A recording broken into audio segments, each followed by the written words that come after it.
नमस्कार, मैं रविंद्र सर आप सभी का अपने YouTube चैनल पर स्वागत करता हूं।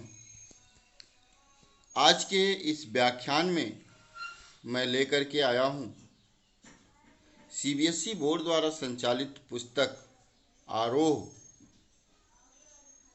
आरोह के गद्य खंड से मैं एक कहानी लेकर के आया हूं, पहलवान की ढोलक, जिसको लिखा है फणीश्वर नाथ रेणु ने। इससे पहले कि हम पहलवान की ढोलक कहानी के बारे में व्याख्यान दें, हमारे आइए देख लेते हैं फणीश्वर नाथ रेणु के बारे में। तो फणीश्वर नाथ रेणु का जन्म 4 मार्च सन 1921 में औराही हिंगना, जिला पूर्णिया, अब बिहार में है। तो ये बात आपको समझ में आ गई होगी कि इनका जन्म कहाँ हुआ था। तो आपसे एक नंबर का प्रश्न पूछा जा सकता है कि फणीश्वर नाथ रेणु जी का जन्म कब और कहाँ हुआ था। तो 4 मार्च 1921 औराही हिंगना, पूर्णिया जिला और बिहार में। इनकी जो रचनाएं हैं, मैला आंचल, परती परिकथा, देघ तपा, जुलूस, कितने चौराहे, ठुमरी, अग्निखोर, आदिम रात की महक, एक श्रावणी दोपहरी की धूप, ये कहानी संग्रह है। ऋण जल, धन जल, वन तुलसी की गंध, श्रुत अश्रुत, इनका पूर्व संस्मरण है। नेपाली क्रांति, इनका रिपोर्टाज है। और रेणु रचनावली, जो 5 खंडों में है।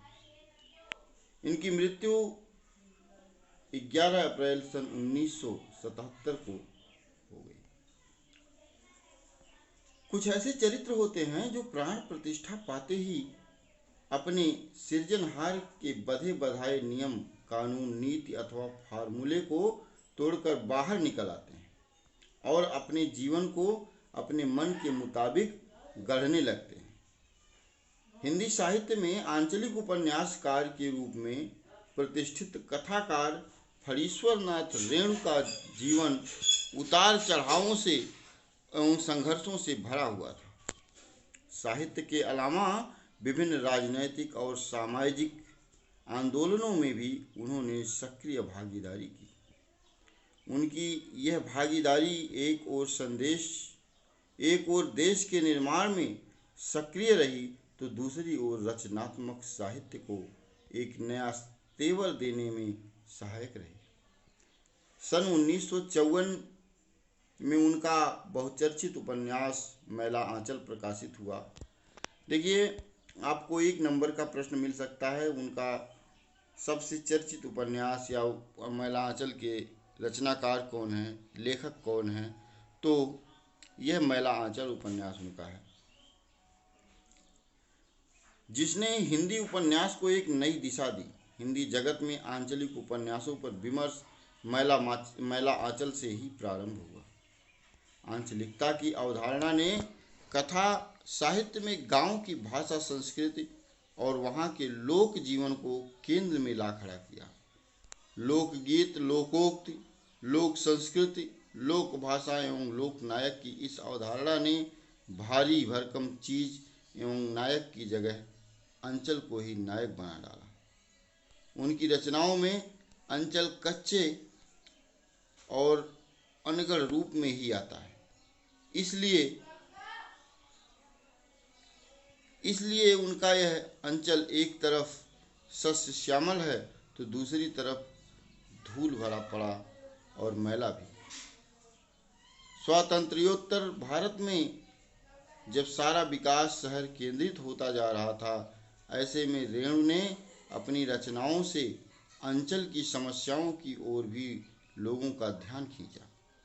उनकी रचनाएं इस अवधारणा को भी पुष्ट करती हैं कि भाषा की सार्थकता बोली के सहचर्य में ही है। आपके सामने जो पाठ पहलवान की ढोलक है, उसके बारे में हम आपको बता दें कि फणीश्वर नाथ रेणु की प्रचलित कहानियों में पहलवान की ढोलक भी शामिल है। यह कहानी कथाकार रेणु की समस्त विशेषताओं को एक साथ अभिव्यक्त करती है। रेणु की लेखनी में अपने गांव, अंचल एवं संस्कृति को सजीव करने की अद्भुत क्षमता है। ऐसा लगता है मानो हर एक पात्र वास्तविक जीवन ही जी रहा हो। पात्रों एवं परिवेश का इतना सच्चा चित्रण अत्यंत ही दुर्लभ है। रेणु ऐसे गिने चुने कथाकारों में से हैं जिन्होंने गद्य में भी संगीत पैदा कर दिया है। अन्यथा ढोलक की उठती गिरती आवाज और पहलवान के क्रियाकलापों का ऐसा सामंजस्य दुर्लभ है। इन विशेषताओं के साथ रेणु की कहानी व्यवस्था के बदलने के साथ लोक कला और इसके कलाकार के अप्रासंगिक हो जाने की कहानी है।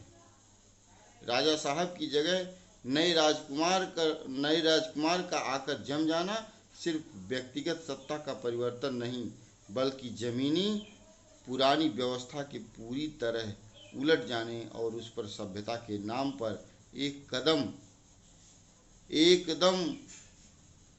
नई व्यवस्था आरोपित हो जाने का प्रतीक है। यह भारत पर इंडिया के छा जाने की समस्या है, जो लुट्टन पहलवान को लोक कलाकार के आसन से उठाकर पेट भरने के लिए हाय तौबा करने वाले निगीता की भूमि पर पटक देती है। ऐसी स्थिति में गांव की गरीबी पहलवानी जैसे शोक को क्या पालती। फिर भी पहलवान जीवट ढोल के बोल में अपने आप को न सिर्फ जिलाए रखता है, बल्कि भूख व महामारी से दम तोड़ रहे गांव को मौत से लड़ने की ताकत भी देता रहता है। कहानी के अंत में भूखमरी की शक्ल में आए मौत के षड्यंत्र जब अजय लुट्टन की भरी पूरी पहलवानी को फटे ढोल की पोल में बदल देते हैं, तो इस करुणा अथवा त्रासदी में लुट्टन हमारे सामने कई सवाल छोड़ जाता है। वह पोल पुरानी व्यवस्था की है या नहीं?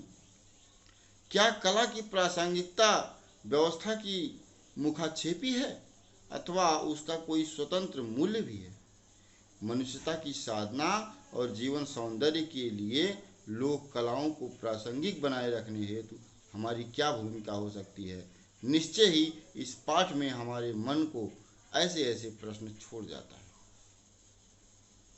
तो ये पहलवान की ढोलक पाठ में जो चीज़ें हैं उसको हमने कहा, और पहलवान की ढोलक आइए देखते हैं, हम पढ़ते हैं पहलवान की ढोलक।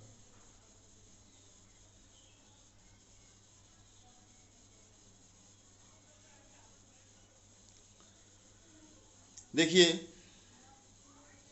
पहलवान की ढोलक। अब समय बता रहा है, जाड़े का दिन, अमावस्या की रात, ठंडी और काली, मलेरिया जैसे हैजे से पीड़ित गांव भयार्त शिशु की तरह थर थर कांप रहा था। पुरानी और उजड़ी बांस फूस की झोपड़ियों में अंधकार और सन्नाटे का सम्मिलित साम्राज्य, अंधेरा और निस्तब्धता। अंधेरी रात चुपचाप आंसू बहा रही थी। निस्तब्धता करुण सिसकियों और आहों को बलपूर्वक अपने हृदय में ही दबाने की चेष्टा कर रही थी। आकाश में तारे चमक रहे थे। पृथ्वी पर कहीं प्रकाश का नाम निशान नहीं था। आकाश से टूटकर यदि कोई भावुक तारा पृथ्वी पर जाना भी चाहता तो उसकी ज्योति और शक्ति रास्ते में ही शेष हो जाती। अन्य तारे की भावुकता अथवा असफलता पर खिलखिलाकर हंस पड़ते थे। कहने का मतलब ये उस गांव के बारे में वर्णन कर रहे हैं जिस गांव में वह पहलवान रहता था। पहलवान की ढोलक के बारे में बता रहे हैं कि अभी पूरे गांव के बारे में चर्चा नहीं की गई है, लेकिन जो गांव की स्थिति है उसको दिखाने का प्रयास कर रहा है लेखक कि जाड़े का समय था, पूरी ठंडी काली रात थी और उस गांव में मलेरिया और हैजा की महामारी फैल गई थी। स्थिति यह थी कि प्रत्येक सुबह लोग यही सोचते थे कि आज किसकी लाश उठानी पड़ेगी। पूरा सन्नाटा छाया रहता था उस गांव में। उसी चीज का वर्णन फणीश्वर नाथ रेणु ने कितनी करुण भावना से किया है, यह हमारे हृदय को वास्तव में रुला देता है। सियारों का क्रंदन और पेचक की डरावनी आवाज कभी कभी निस्तब्धता को अवश्य भंग कर देती थी।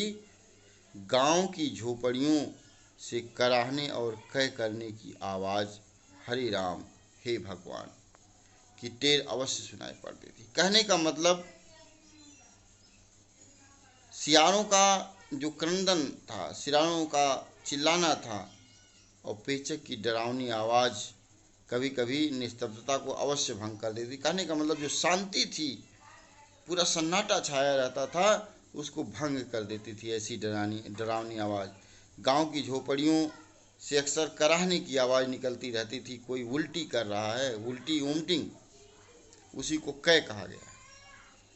कोई हरे राम हे रा भगवान की टेर लगा रहा है। बच्चे भी कभी कभी निर्मल कंठों से माँ माँ पुकार कर रोया करते थे, पर इससे रात्रि की निस्तब्धता में विशेष बाधा नहीं पड़ती थी। कुत्तों में परिस्थिति को ताड़ने की एक विशेष बुद्धि होती है। वे दिन भर राख के घूरों पर गठरी की तरह सिकुड़ कर मन मार कर पड़े रहते थे। संध्या या गंभीर रात्रि को सब मिलकर रोते थे। वे कुत्ते भी, स्थिति यह आ गई थी कि सभी कुत्ते भी रात्रि में रोते ही रहते थे। रात्रि अपनी भीषणताओं के साथ चलती रहती, उसकी सारी भीषणता को ताल ठोक कर ललकारती रहती। सिर्फ पहलवान की ढोलक, कहने का मतलब जब वह पूरा भीषण एकदम भयंकर रूप से वह रात, काली रात चलती रहती थी। काली रात का जो छाया था गांव पे मंडरा रहा था और निस्तब्धता छाई रहती थी, उसको ललकारने वाला कोई अगर था तो वह पहलवान की ढोलक थी। पहलवान क्या करता था, जैसे शाम होता था वो पूरी रात ढोल बजाता रहता था ताकि गांव वालों को जीने की इच्छा जागृत हो सके। संध्या से लेकर प्रातः काल तक एक ही गत से बजती रहती, चढ़धा गिड़धा चढ़धा गिड़धा चढ़धा गिड़धा, यानी आजा भिड़ जा, आजा भिड़ जा। बीच बीच में चट्टाक चढ़धा चट्टाक चढ़धा, यानी उठकर पटक दे, उठाकर पटक दे, उठाकर पटक दे, ऐसी आवाज़। देखिए फणीश्वर नाथ रेणु ने उस ढोलक की आवाज़ किस तरह की बताई है, यह अत्यंत ही मार्मिक घटना का वर्णन करते हैं। ढोलक में भी, ढोलक की तान में भी वह आवाज़ ला देते हैं। यही आवाज़ मृत गांव में संजीवनी की शक्ति भरती थी। कहने का मतलब जो पहलवान वह ढोलक बजाता था, इसी ढोल की आवाज़ गांव में संजीवनी बूटी की तरह भर देती थी। गांव में लोगों को जीने की इच्छा जाग उठती थी। वह पहलवान था लुट्टन सिंह पहलवान। यूँ तो वह कहा करता था, लुट्टन सिंह पहलवान को ऑल इंडिया भर के लोग जानते हैं। कहने का मतलब पूरे भारत के लोग, पूरे इंडिया के लोग लुट्टन पहलवान को जानते हैं। कैसे जानते थे वह बता रहा है पहलवान। किंतु उसके होल इंडिया की सीमा शायद एक जिले की सीमा के बराबर ही हो। जिले भर के लोग उसके नाम से अवश्य परिचित थे। लुट्टन के माता पिता उसे 9 वर्ष की उम्र में ही अनाथ बनाकर चल बसे थे। कहने का मतलब लुट्टन के बारे में लेखक वर्णन करता है कि जब लुट्टन छोटा था तभी उसके माता पिता की मृत्यु हो गई थी और उसको वह अनाथ हो गया था। सौभाग्यवश शादी हो चुकी थी, वरना वह भी माँ बाप का अनुसरण करता। सौभाग्य से उसकी यही थी कि उसकी शादी हो गई थी बचपन में ही। विधवा सास ने पाल पोस कर बड़ा किया। जो उसकी सास थी, क्योंकि बचपन में वो उसकी शादी हो गई थी, तो उसके माता पिता की मृत्यु हो जाने पर वह बेचारा अनाथ हो गया था। तो उसकी जो सास थी, यानी उसकी पत्नी की माँ, उसने उसको पाल पोस कर बड़ा किया।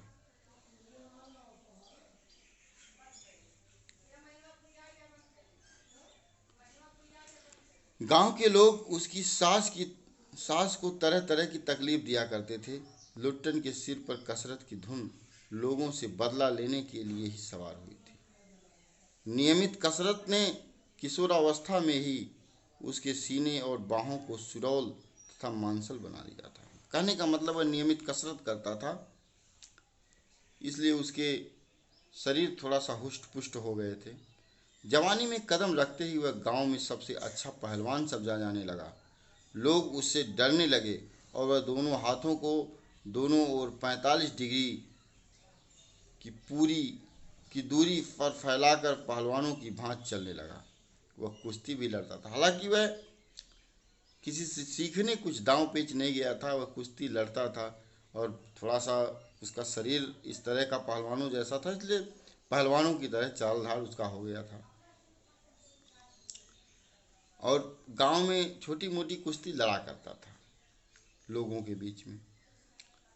स्थिति यह थी कि एक बार वह दंगल देखने श्यामनगर मेला गया और पहलवानों की कुश्ती और दाव पेच देखकर उससे नहीं रहा गया। जवानी की मस्ती और ढोल की ललकारती हुई आवाज ने उसकी नसों में बिजली उत्पन्न कर दी। उससे बिना कुछ सोचे समझे दंगल में शेर के बच्चे को चुनौती दे दी। उसने क्या किया, एक बहुत बड़ा पहलवान था, बिना कुछ सोचे समझे उसी से उसने हाथ मिला लिया। और उस पहलवान का नाम था चांद सिंह, जो बहुत बड़ा पहलवान था। वह अपने गुरु पहलवान बादल सिंह के साथ पंजाब से पहले पहल श्यामनगर मेले में आया था और सुंदर जवान अंग प्रत्यंग से सुंदरता टपक रही थी। 3 दिनों में ही पंजाबी और पठान पहलवानों के गिरोह के अपनी जोड़ी और उम्र के सभी पट्टों को पछाड़कर उसने शेर के बच्चे की टाइटल प्राप्त कर ली थी। कहने का मतलब उसने अपने उम्र के सभी लोगों को पटकनी देकर अपने आप को सबसे बड़ा पहलवान साबित कर लिया था। इसलिए वह दंगल के मैदान में लंगोट लगाकर एक अजीब किलकारी भरकर छोटी सी दुल्की लगाया करता था। देसी नौजवान पहलवान उससे लड़ने की कल्पना से भी घबराते। अपनी टाइटल को सत्य प्रमाणित करने के लिए ही चांद सिंह बीच बीच में दहाड़ता रहता था। श्यामनगर के दंगल और शिकार प्रिय वृद्ध राजा साहब उसे दरबार में रखने की बातें कर ही रहे थे कि लुट्टल ने शेर के बच्चे को चुनौती दे दी। वहाँ का जो श्यामनगर के जो राजा साहब थे, उस चांद सिंह को अपने दरबार में रखने की बात कर रहे थे और यही सोच रहे थे कि इसको हम अपने दरबार में रख लें, कि तभी उस दंगल में लुट्टन सिंह ने उस चांद सिंह को चुनौती दे दिया, उससे लड़ने के लिए ललकार दिया। सम्मान प्राप्त चांद सिंह पहले तो किंचित उसकी स्पर्धा पर मुस्कुराया, फिर बाज की तरह उस पर टूट पड़ा। शांत दर्शकों की भीड़ में खलबली मच गई। पागल है पागल, मरा है, मरा मरा। पर वाह रे बहादुर! लुट्टन बड़ी सफाई से आक्रमण को संभाल कर निकल कर उठ खड़ा हुआ और पैतरा दिखाने लगा। राजा साहब ने कुश्ती बंद करवाकर लुट्टन को अपने पास बुलाया और समझाया। अंत में उसकी हिम्मत की प्रशंसा करते हुए 10 रुपए का नोट देकर कहने लगे, जाओ मेला देख कर जाओ। लुट्टन बोलता, नहीं सरकार, लड़ेंगे, हुक्म हो सरकार। राजा साहब ने कहा, तुम पागल हो, जाओ। मैनेजर साहब से लेकर सिपाहियों तक ने धमकाया, देह में गोश्त नहीं, लड़ने चला है शेर के बच्चे से। सरकार इतना समझा रहे हैं। दुहाई सरकार, पत्थर पर माथा पटक कर मर जाऊंगा, मिले हुक्म। वह हाथ जोड़कर गिड़गिड़ाता रहा। भीड़ अधीर हो रही थी, बाजे बंद हो गए थे। पंजाबी पहलवानों की जमायत क्रोध से पागल होकर लुट्टन पर गालियों की बौछार कर रही थी। दर्शकों की मंडली उत्तेजित हो रही थी कि कोई लुट्टन के पक्ष में चिल्ला उठता, उसे लड़ने दिया जाए। अकेला चांद सिंह मैदान में खड़ा व्यर्थ मुस्कुराने की चेष्टा कर रहा था। पहली पकड़ में ही उसने अपने प्रतिद्वंदी की शक्ति का अंदाजा उससे मिल गया था। कहने का मतलब चांद सिंह भी, उसका जो प्रतिद्वंदी लुट्टन सिंह था, उसको भी जब पहली बार पकड़ हुआ था तो उसी में उसको अंदाजा मिल गया था। विवश होकर राजा साहब ने आज्ञा दे दी, लड़ने दो। बाजे बजने लगे, दर्शकों में फिर से उत्तेजना फैली, कोलाहल बढ़ गया। मेले के दुकानदार दुकान बंद करके दौड़े। चाँद सिंह की जोड़ी चांद की कुश्ती हो रही है। चढ़धा गिरधा चढ़धा गिरधा, भारी भरी आवाज में एक ढोल जो अब तक चुप था बोलने लगा, ढाक धिना ढाक धिना ढाक धिना, अर्थात वाह पट्टे वाह पट्टे। लुट्टन को चांद ने कसकर दबा दिया था।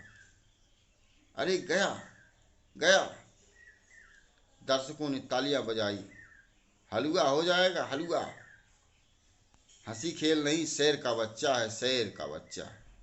बच्चू, चट गिरधा चट गिरधा चट गिरधा, डरना मत। ढोल की आवाज क्या कह रही है? डरना मत डरना मत डरना मत। लुट्टन की गर्दन पर कोहनी डालकर चांद चित करने की कोशिश कर रहा था कि वहीं दफना दे।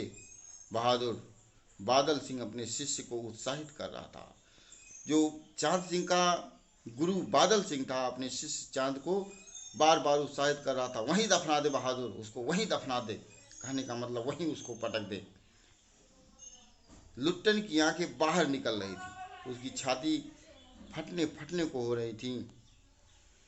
राजमत बहुमत चांद के पक्ष में था। जो राजा का बहुमत था, राजा के अंतरी मंत्री थे, सभी लोग चांद के पक्ष में थे, सभी चांद को शाबाशी दे रहे थे। लुट्टन के पक्ष में सिर्फ ढोल की आवाज थी, जिसकी ताल पर वह अपनी शक्ति और दाव पेंच की परीक्षा ले रहा था, अपनी हिम्मत को बढ़ा रहा था। अचानक ढोल की एक पतली आवाज सुनाई पड़ी, धाक धिना तिरकट तिना, धाक धिना तिरकट तिना। लुट्टन को स्पष्ट सुनाई पड़ा, ढोल कह रहा था, दाव काटो बाहर हो जाओ, दाव काटो बाहर हो जाओ। लोगों के आश्चर्य की सीमा नहीं रही। लुट्टन दाव काटकर बाहर निकला और तुरंत लपटकर उसको चांद की गर्दन पर पकड़ ली। वाह रे मिट्टी के शेर, अच्छा बाहर निकल आया, इसीलिए तो जनमत बदल रहा था। मोटी और भौंडी आवाज वाला ढोल बज उठा, चटाक धा चटाक, उठा पटक दे उठा पटक दे। जब ढोल की आवाज ऐसी सुनती है तो लुट्टन ने चालाकी से दांव और जोर लगाकर चांद को जमीन पर दे मारा। धिना धिना धिक धिना, अर्थात चित करो चित करो। लुट्टन ने अंतिम जोर लगाया, चांद सिंह चारों खाने चित हो गया। धागिड़ धागिड़ धागिड़ धागिड़ धागिड़ धागिड़, ढोल की आवाज आने लगी, वाह बहादुर वाह बहादुर वाह बहादुर। जनता यह स्थिर नहीं कर सकी कि किसकी जय ध्वनि की जाए। फलतः अपनी अपनी इच्छा अनुसार किसी ने माँ दुर्गा की, महावीर की, कुछ ने राजा श्यामानंद की जय ध्वनि की। अंत में सम्मिलित जय से आकाश गूंज उठा। विजयी लुट्टन कूदता फांदता ताल ठोंकता सबसे पहले बाजे वालों की ओर दौड़ा और ढोलों को श्रद्धापूर्वक प्रणाम किया। फिर दौड़कर उसने राजा साहब को गोद में उठा लिया। राजा साहब के कीमती कपड़े मिट्टी से सन गए। मैनेजर साहब ने आपत्ति की, है अरे अरे अरे, किंतु राजा साहब ने स्वयं को उसे छाती से लगाकर गदगद होकर कहा, जीते रहो बहादुर, तुमने मिट्टी की लाज रख दी। पंजाबी पहलवानों की जमायत चाँद सिंह की आंखें पोंछ रही थी। लुट्टन को राजा साहब ने पुरस्कृत ही नहीं किया, अपने दरबार में सदा के लिए रख लिया। तब से लुट्टन सिंह राज पहलवान हो गया। कहने का मतलब, जब लुट्टन सिंह ने चाँद सिंह को पटक दिया तो वह राजा के दरबार में रहने का मौका पा गया और वह राजा के दरबार में राज पहलवान के रूप में हो गया। राजा साहब उसे लुट्टन सिंह कहकर पुकारने लगे। राज पंडितों ने मुंह बिचकाया, हुजूर जाति का कहने का जाति का कुछ दूसरा है और सिंह कह रहे हैं आप। मैनेजर ने लुट्टन सिंह ने सबको प्रणाम किया। मैनेजर साहब क्षत्रिय थे। क्लीन स्वेट चेहरे को संकुचित करते हुए क्लीन स्वेड चेहरे को संकुचित करते हुए अपनी शक्ति लगाकर नाक के बाल उखाड़ रहे थे। चुटकी से अत्याचारी बाल को रगड़ते हुए बोले, हाँ सरकार, यह अन्याय है। राजा साहब ने मुस्कुराते हुए सिर्फ इतना ही कहा, उसने क्षत्रिय का काम किया है।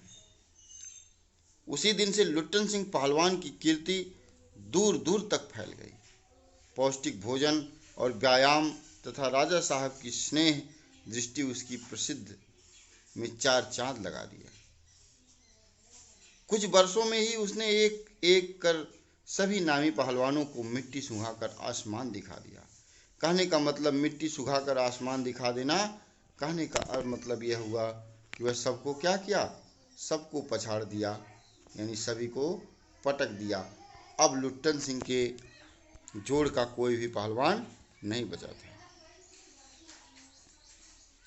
एक पहलवान और था जो बहुत बड़ा पहलवान था,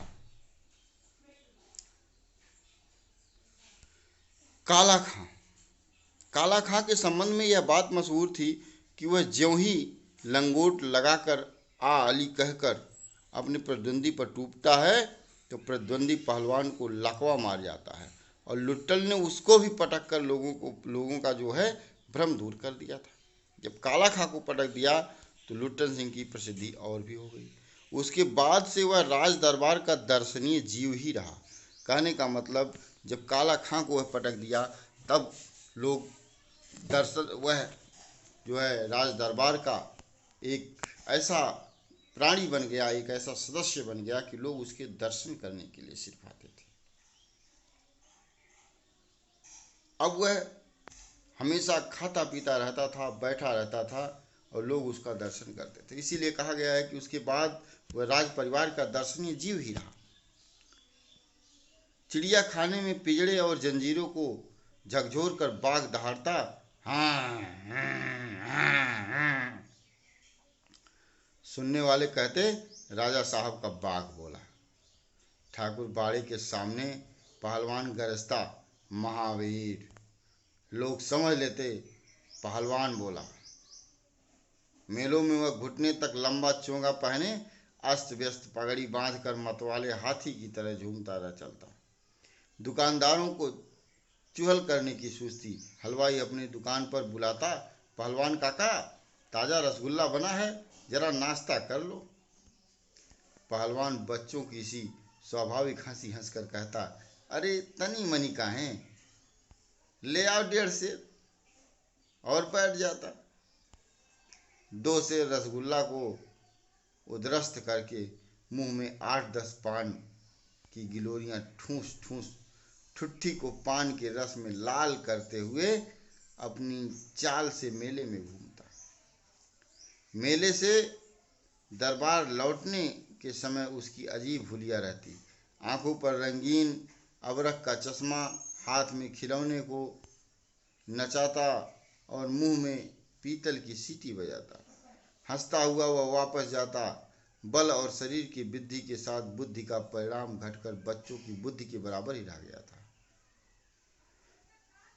दंगल में ढोल की आवाज सुनते ही वह अपनी भारी भरकम शरीर का प्रदर्शन करता। उसकी जोड़ी तो मिलती ही नहीं थी। यदि कोई उससे लड़ना भी चाहता तो राजा साहब लुट्टन को आज्ञा ही नहीं देते। इसलिए वह निराश होकर लंगोट लगाकर देह में मिट्टी मल और उछलकर अपने को सांड या भैंसा साबित करता रहता। बूढ़े राजा साहब देख देख कर मुस्कुराते रहते। यूं ही 15 वर्ष तो बीत गए। पहलवान अजेय बना रहा।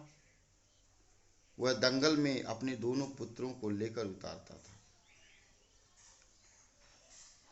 पहलवान की सास पहले ही मर चुकी थी। पहलवान की स्त्री भी 2 पहलवानों को पैदा करके स्वर्ग सिधार गई थी। कहने का मतलब उसको 2 बच्चे पैदा हुए थे, तत्पश्चात उसकी पत्नी की भी मृत्यु हो गई थी। दोनों लड़के पिता की तरह भी गठीले और तगड़े थे। दंगल में दोनों को देखकर लोगों के मुंह से अनायास ही निकल पड़ता, वाह, बाप से बढ़कर भी निकलेंगे ये दोनों बेटे। दोनों ही लड़के राज दरबार के भावी पहलवान घोषित हो चुके थे। अतः दोनों का भरण पोषण दरबार से ही हो रहा था। प्रतिदिन प्रातःकाल पहलवान स्वयं ढोलक बजा बजाकर दोनों से कसरत करवाता। दोपहर में लेटे लेटे दोनों को सांसारिक ज्ञान की भी शिक्षा देता। समझे? ढोलक की आवाज पर पूरा ध्यान देना। हाँ, मेरा गुरु कोई पहलवान नहीं है, यही ढोल है। देखिए, आपको यहाँ पे एक उत्तर मिलेगा कि पहलवान ने अपना गुरु ढोल को ही क्यों माना। तो यह बता रहा है पहलवान, वह कहता है कि मेरा गुरु कोई पहलवान नहीं है, यही ढोल है। समझे? ढोल की आवाज के प्रताप से ही मैं पहलवान हुआ। दंगल में उतरकर सबसे पहले ढोलों को प्रणाम करना। समझे? अपने बच्चों को यह बता रहा है। ऐसे ही बहुत सी बातें वह कहा करता है।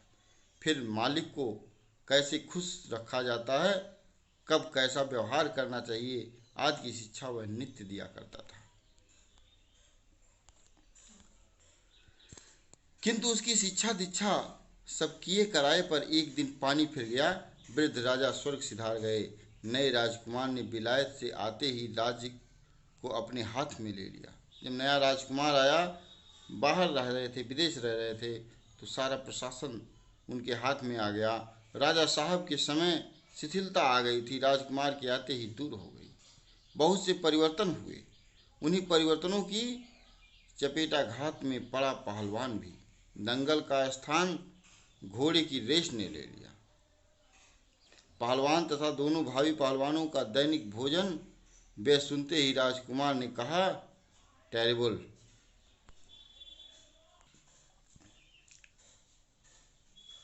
नए मैनेजर साहब ने कहा, हॉरिबल। पहलवान को साफ साफ जवाब मिल गया, राज दरबार में उसकी आवश्यकता नहीं है।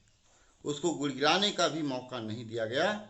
उसी दिन वह ढोलक कंधे से लटकाकर अपने दोनों पुत्रों के साथ अपने गांव लौट आया और वहीं रहने लगा। गांव के एक छोर पर गांव वालों ने एक झोपड़ी बांध दी। वहीं रहकर वह गांव के नौजवानों और चरवाहों को कुश्ती सिखाने लगा। खाने पीने का खर्च गांव वालों की ओर से बंधा हुआ था। सुबह शाम वह ढोलक बजाकर अपने शिष्यों और पुत्रों को दांव पेच वगैरह सिखाया करता था।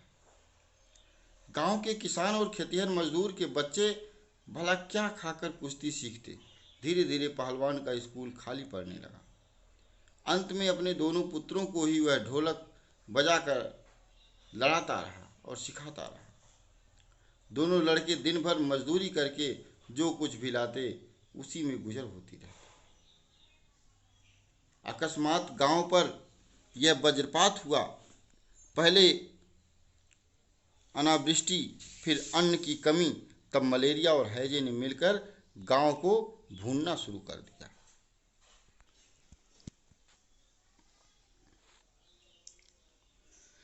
गांव प्रायः सूना हो चला था। घर के घर खाली पड़ गए थे। रोज 2-3 लाशें उठने लगीं। लोगों में खलबली मची हुई थी। दिन में तो कलरव, हाहाकार तथा दृश्य हृदय विदारक रुदन के बावजूद भी लोगों के चेहरे पर कुछ प्रभा दृष्टिगोचर होती थी। शायद सूर्य के प्रकाश में सूर्योदय होते ही लोग कांपते कूकते कराहते अपने अपने घरों से बाहर निकलकर अपने पड़ोसियों और आदमियों को ढांढस बनाते रहे। अरे क्या करोगी रोकर दुल्हन, जो गया सो चला गया, वह तुम्हारा नहीं था, वह जो है उसको तो देखो। भैया घर में मुर्दा रख के कब तक रोओगे। कफन की क्या जरूरत है, दे आओ नदी में। ऐसी सारी चीजें ढांढस बनाते रहते थे। गांव की स्थिति यह हो गई थी। किंतु सूर्यास्त होते ही सब लोग अपनी झोपड़ियों में घुस जाते तो चूं भी नहीं करते। उनकी बोलने की शक्ति भी जाती रहती थी। पास में दम तोड़ते हुए पुत्र को भी अंतिम बार बेटा कहकर पुकारने की भी हिम्मत माताओं की भी नहीं होती थी।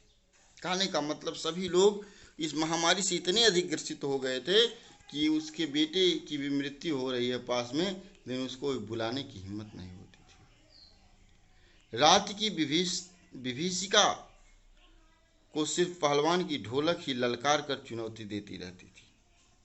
पहलवान संध्या से सुबह तक चाहे जिस ख्याल में ढोलक बजाता हो, किंतु गांव के अर्धमृत औषधि उपचार पथ्य विहीन प्राणियों में वह संजीवनी शक्ति भरती रहती थी। बूढ़े बच्चे जवानों की शक्तिहीन आंखों के आगे दंगल का दृश्य नाचने लगता था। स्पंदन शक्ति शून्य स्नायुओं में भी बिजली दौड़ जाती और अवश्य ही ढोलक की आवाज में न तो बुखार हटाने का कोई गुण था, न महामारी के सर्वनाश करने की शक्ति, को रोकने की शक्ति ही। पर इसमें संदेह नहीं कि मरते हुए प्राणियों को आंख मूंदते समय कोई तकलीफ नहीं होती थी, मृत्यु से वे डरते नहीं थे। कहने का मतलब, जब ढोल वह बजाता था तो लोगों में जागृति की एक जिज्ञासा जाग जाती थी। जिस दिन पहलवान के दोनों बेटे क्रूर काल की चपेटाघात में पड़े, कहने का मतलब दोनों बेटों की भी मृत्यु हो गई। असहाय वेदना से छटपटाते हुए दोनों ने कहा था, बाबा उठा पटक दो वाला ताल बजाओ। चटाक चढ़ा चटाक चढ़ा सारी रात ढोलक पीटता रहा पहलवान। बीच बीच में पहलवानों की भाषा में उत्साहित भी करता था, मारो बहादुर मारो।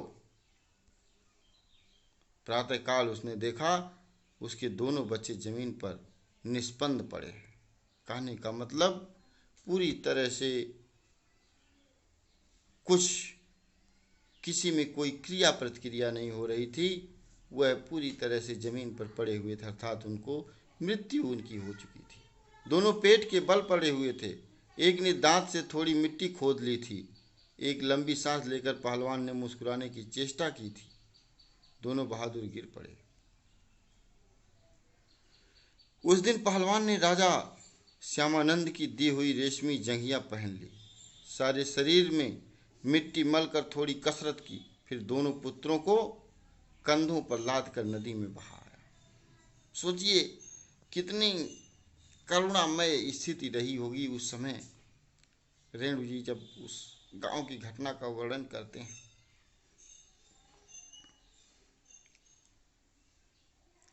लोगों ने सुना तो दंग रह गए। कितनों की हिम्मत टूट गई कि पहलवान अकेले अपने दोनों बच्चों को कंधे पर लाद कर नदी में फेंक कर चला आया। किंतु रात में फिर पहलवान की ढोलक की आवाज प्रतिदिन की भांति सुनाई पड़ी। लोगों की हिम्मत दुगनी बढ़ गई। संतप्त पिता माताओं ने कहा, दोनों पहलवान के बेटे मर गए हैं। हर पहलवान की हिम्मत तो देखो, 1.5 हाथ का कलेजा है। 4-5 दिनों के बाद एक रात को ढोलक की आवाज नहीं सुनाई पड़ी। ढोलक नहीं बोली। पहलवान के कुछ दिलेर किंतु रुग्ण शिष्यों ने प्रातःकाल जाकर देखा तो पहलवान की लाश चित पड़ी है। आंसू पोंछते हुए एक ने कहा, गुरुजी कहा करते थे कि जब मैं मर जाऊं तो चिता पर मुझे चित नहीं, पेट के बल सुलाना। मैं जिंदगी में कभी चित नहीं हुआ और चिता सुलगाने के समय ढोलक बजा देना। वह आगे बोल नहीं सका। यह था पाठ पहलवान की ढोलक, जिसमें पहलवान की ढोलक ने गांव वालों को किस प्रकार से नए जीवन की अभिलाषा दी। इस करुण क्रंदन का फणीश्वर नाथ रेणु जी ने क्या वर्णन किया है इस पाठ के माध्यम से, अत्यंत ही मार्मिक। आइए हम प्रश्न देख लेते हैं। कुश्ती के समय ढोल की आवाज और लुट्टन के दांव पेच में क्या तालमेल था? पाठ में आए ध्वन्यात्मक शब्द और ढोल की आवाज आपके मन में कैसी ध्वनि उत्पन्न करते हैं, उन्हें अपने शब्दों में आपको देना है। कहानी के किस किस मोड़ पर लुट्टन के जीवन में क्या क्या परिवर्तन आए? लुट्टन पहलवान ने ऐसा क्यों कहा होगा कि मेरा गुरु कोई पहलवान नहीं, यही ढोल ही है? ऐसा क्यों कहा होगा? मैं आपको सारे प्रश्नों के जवाब आपको अपने पुस्तक के कहानी के माध्यम से दिया है। ढोलक की आवाज़ का पूरे गांव पर क्या असर होता था? सभी लोगों में जागृति आ जाती थी ना। महामारी फैलने के बाद गांव में सूर्योदय और सूर्यास्त के दृश्य में क्या अंतर होता था। ये चीज़ें हैं पालवान की ढोलक से। इस कहानी का एक शार्ट सारांश हम आपको अगले वीडियो में लेकर आएंगे। उम्मीद करते हैं आपको हमारी यह कहानी अत्यंत ही पसंद आई होगी। धन्यवाद।